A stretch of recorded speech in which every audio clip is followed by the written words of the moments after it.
Bismillahirrahmanirrahim. Bagaimana menghadirkan rasa diawasi oleh Allah melalui sifat Allah yang Maha mengawasi? Jujur saya sangat lemah iman dan terkadang menyepelekan bahwa Allah Maha mengawasi. Ini dalil bahwasanya akidah itu terkadang hanya sebagai wawasan, bukan suatu yang merasuk dalam hati seseorang. Makanya tadi Syekhul Islam Taimiyah menyebutkan di akhir pembahasan akidah wasitiyah, dia menyebut tentang masalah akhlak.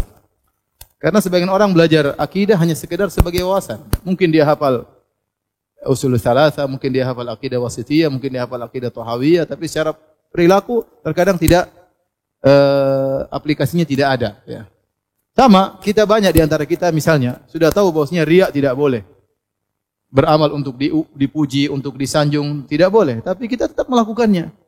Kita ingin disanjung, kita ingin dipuji. Kenapa? Aku wawasan sudah punya, tapi merasuk ke hati belum. Maka kita masih sering pamer amalan kita. Kita masih sering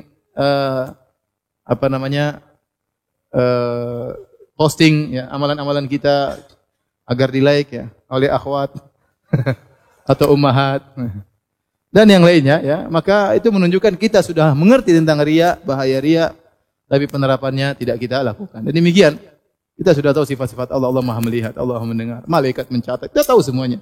Tapi tidak merasuk dalam jiwa kita. Maka ini perlu pembenahan hati dalam belajar akidah. Kita harus benar-benar berniat kepada Allah, bukan sekedar hanya wawasan. Kita belajar akidah bukan untuk membantah ahlul bidah.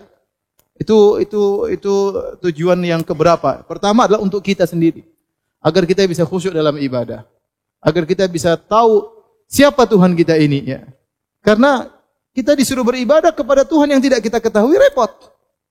Bagaimana kita merasakan kelezatan ibadah kalau kita tidak tahu siapa yang kita sembah ya. Maka dengan belajar sifat-sifat Allah kita akan tahu bagaimana sifat-sifat Allah yang agung, sehingga kita merasakan kelezatan dalam beribadah kepada Allah Subhanahu wa taala.